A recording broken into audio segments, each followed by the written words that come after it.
15 होगा सीबीएसई के अकॉर्डिंगली, 23 होगा जीएसईबी के अकॉर्डिंगली। अच्छा क्वेश्चन है, आप लोग पढ़ के रखिए, तब तक मैं इसका एक बेसिक डायग्राम आपको समझाने के लिए बना रहा हूं।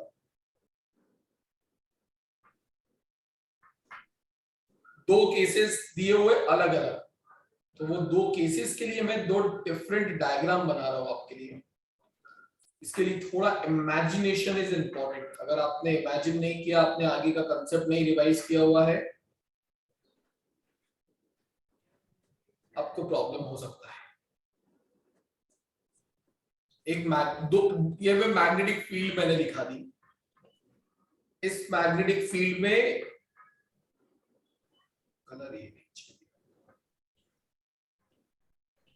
एक रेक्टेंगुलर कॉइल रखा हुआ है,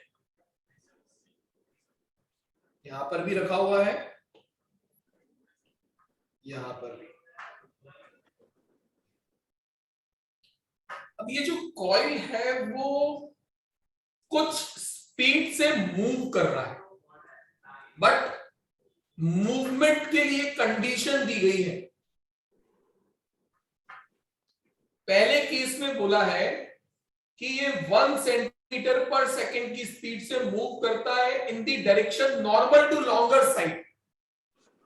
तो अगर आपने क्वेश्चन रीड किया है तो आपको पता लगा होगा कि इसकी लॉन्गर साइड का लेंथ है 8 सेंटीमीटर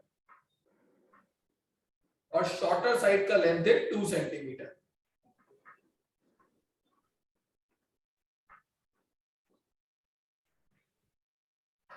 तो पहले कंडीशन के अकॉर्डिंगली क्या कहा, the rectangular loop is moving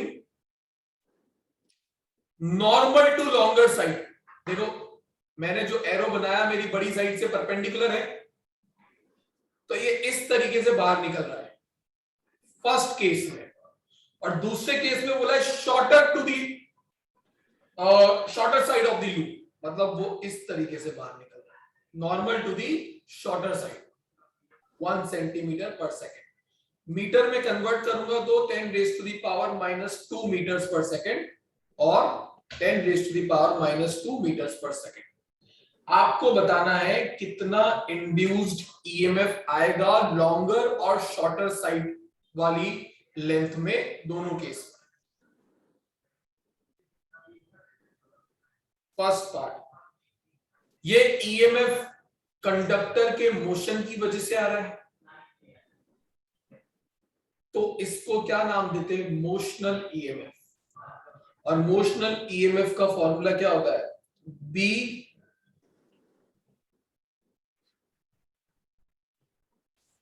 E is equals to PLV। अब लॉन्गर साइड का निकालना हो तो क्वेश्चन का गिवन डेटा पे अब चलते हैं। गिवन डेटा में आपको कहा गया है कि जो मैग्नेटिक फील्ड है ये 0.3 टेस्ला और स्पीड कितनी दी गई है, 10 raise to the power -2 metres per second. तो लॉन्गर साइड के लिए BLV लगा के देख लेते हैं। Magnetic field is 0.3, longer side का लेंथ 8 सेंटीमीटर दिया था, तो -2 करके मीटर में कन्वर्ट कर दिया और ये -2 मेरी स्पीड।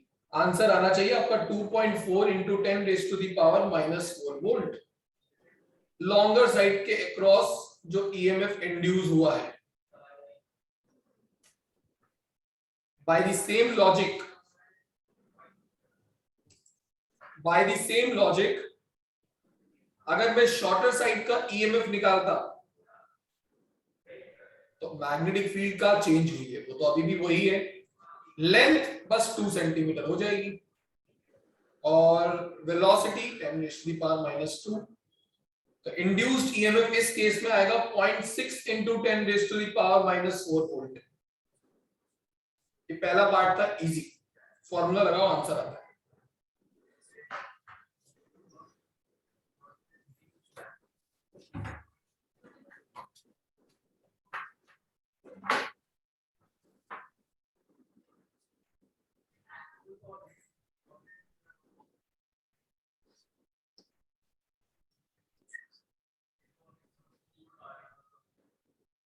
ठीक है, इतना हो गया। अब इधर देखो,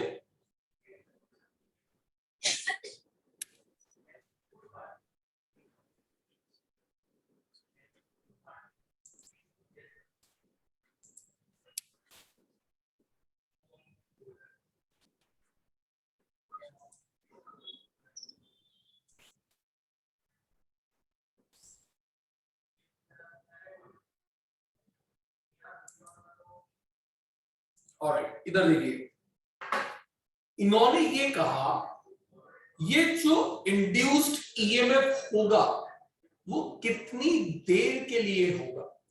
तो मैं आपको स्टार्टिंग की कहानी पे लेके चलता हूं। इंड्यूस्ड ईएमएफ आता ही क्यों था? क्योंकि फ्लक्स चेंज होता था। जब तक मैग्नेटिक फ्लक्स चेंज नहीं होगा तब तक इंड्यूस्ड ईएमएफ नहीं आएगा, तब तक करंट नहीं आएगा। तो हम ये देखते हैं जितनी देर के लिए फ्लक्स चेंज हो रहा होगा उतनी देर के लिए इंड्यूस्ड ईएमएफ आएगा, बाकी टाइम नहीं आएगा। अब उसके लिए मेरे डायग्राम को देखना, अगर जैसा दिखाना चाहता हूं वैसा दिख गया तो, और आपको समझ आ गया तो। अभी हाल मेरा जो सिलेक्ट मैंने किया हुआ है डायग्राम, वो पूरा फील्ड के अंदर है। तो यूनिफॉर्म फील्ड होने की वजह से फ्लक्स चेंज नहीं हो रहा है। उसका एरिया पूरा का पूरा फील्ड में है तो एरिया भी चेंज नहीं हो रहा है और एंगल भी चेंज नहीं हो रहा है, तो फ्लक्स चेंज नहीं हो रहा है, कुछ कांस्टेंट होगा। अब देखना, अगर यहां तक फ्लक्स चेंज नहीं होगा, यहां तक पूरा का पूरा एरिया अंदर है, बट जब ये बाहर निकलना स्टार्ट होगा तो याद करो मैंने बोला था ए होता है effective area inside the magnetic field. अब जो फील्ड मेरे रेक्टेंगल के अक्रॉस थी वो कम हो रही है इसके आगे जाने से, और एक मोमेंट आएगा जब ये पूरा का पूरा बाहर आ चुका होगा। मतलब जब तक वो फील्ड चेंज हो रही है तब तक ही फ्लक्स चेंज होगा, तब तक ही ईएमएफ आएगा। तो मैं लेंथ वाइज देखूं, ध्यान से देखना, जब तक मीटर वाली साइड कंप्लीटली बाहर नहीं आ जाती है तब तक फ्लक्स चेंज हो रहा है। यहां से देखो, यहां पे चेंज नहीं हो रहा है। अब मेरी 2 सेंटीमीटर वाली साइड जब तक पूरी तरीके से बाहर नहीं आ जाएगी तब तक फ्लक्स चेंज होता रहेगा, कम होगा कम होगा कम होगा और अल्टीमेटली फाइनली वो 0 हो जाएगा। तो मैं क्या करूंगा, मुझे पता है फ्लक्स का चेंज तब तक होता रहेगा जब तक 2 सेंटीमीटर जितना डिस्टेंस मेरा लूप कवर ना कर ले फील्ड के बाहर। तो मैं क्या करूंगा टाइम निकालने के लिए, time is equals to distance by speed होता है। कितना डिस्टेंस कवर कर रहा है यहां पर ये 2 सेंटीमीटर। 2 सेंटीमीटर वाला लेंथ जब तक पूरा कंप्लीटली बाहर नहीं आ जाएगा तब तक फ्लक्स कंटिन्यूअसली चेंज होगा। और स्पीड कितनी है, 10⁻⁻²। ये कैंसिल आउट, आंसर कितना आया 2 सेकेंड्स। मतलब सिर्फ 2 सेकंड के लिए ये ईएमएफ आने वाला है। 2 सेकंड में वो 2 सेंटीमीटर वाली डिस्टेंस पूरी बाहर हो जाएगी और फ्लक्स वापस से चेंज होना बंद हो जाएगा। तो फ्लक्स चेंज होना कब स्टार्ट हुआ, जब ये रेक्टेंगुलर लूप का area inside the magnetic field कम होना स्टार्ट हुआ। कब तक चलेगी प्रोसेस, जब तक कंप्लीटली लूप बाहर नहीं आ जाता है फील्ड से। कितनी देर में ये खत्म होने वाला है, सिर्फ 2 सेकंड।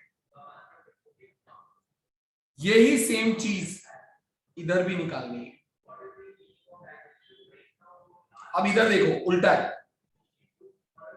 जब ये ऊपर की तरफ यहां तक फ्लक्स चेंज नहीं हो रहा है, बट अब जब ये बाहर निकलना स्टार्ट हुआ तो इसकी area inside the magnetic field कम होना स्टार्ट हो गया।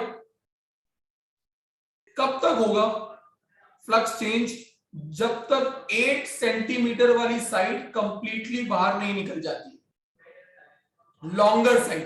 वापस से देखो, यहां से फ्लक्स स्टार्ट होगा चेंज होना।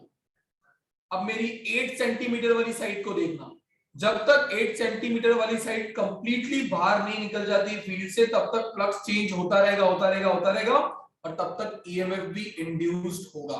तो इस केस में मेरे लूप को कितना डिस्टेंस कवर करना है, 8 सेंटीमीटर। तो यहां पे मेरा टाइम कितना आ जाएगा,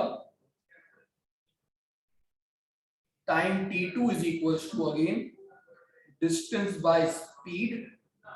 डिस्टेंस अब लूंगा 8 सेंटीमीटर और स्पीड चेंज नहीं हुई है। आंसर कितना आया, 8 सेकेंड। मतलब इस केस पे इंड्यूस्ड ईएमएफ कितनी देर के लिए लास्ट करने वाला है, 8 सेकेंड। इससे पहले वाले में 2 सेकेंड तक लास्ट करता है।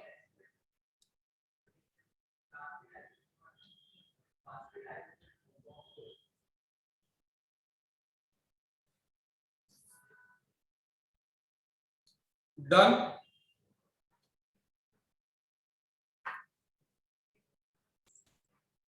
यस कशिश। सर हमें ये डिस्टेंस और ये मतलब स्पीड तो हमें वैसे भी दिया मतलब हाँ दिया हुआ था ना, तो फिर वापस से आपने क्यों टाइम का वही तो टाइम होगा, तो कैलकुलेट क्यों करना पड़ा हमें? टाइम का दिया है क्वेश्चन में कहीं पर? तो क्वेश्चन की लैंग्वेज पढ़ी तुमने? लास्ट लाइन पर क्या है? How long does the induced voltage last in each case? How long मतलब टाइम निकालने को कहा है। टाइम निकालने के लिए डिस्टेंस चाहिए वो जिसकी वजह से फ्लक्स चेंज हो रहा था, और जिस Okay. स्पीड से ये मूव कर रहा है वो स्पीड। इन फर्स्ट केस जब तक 2 सेंटीमीटर वाली साइड कंप्लीटली बाहर नहीं आ रही थी तब तक फ्लक्स चेंज हो रहा था, तो मैंने डिस्टेंस को लिया 2, टाइम स्पीड को लिया 10⁻⁻²। सेकंड केस में जब वो बाहर आ रहा है तो 8 सेंटीमीटर वाली लाइन जब तक कंप्लीटली बाहर नहीं आ जाती तब तक कंटिन्यूअसली फ्लक्स चेंज होता रहेगा, तो मैंने डिस्टेंस ले लिया 8, स्पीड अभी भी वही है और टाइम निकाल लिया। ये वो टाइम आया जब तक इंड्यूस्ड ईएमएफ आएगा, इसके बाद फ्लक्स का चेंज खत्म, इंड्यूस्ड ईएमएफ भी खत्म। Okay. Okay. डन। चलो फिर एक क्वेश्चन बचा है वो भी खत्म करो उसका भी।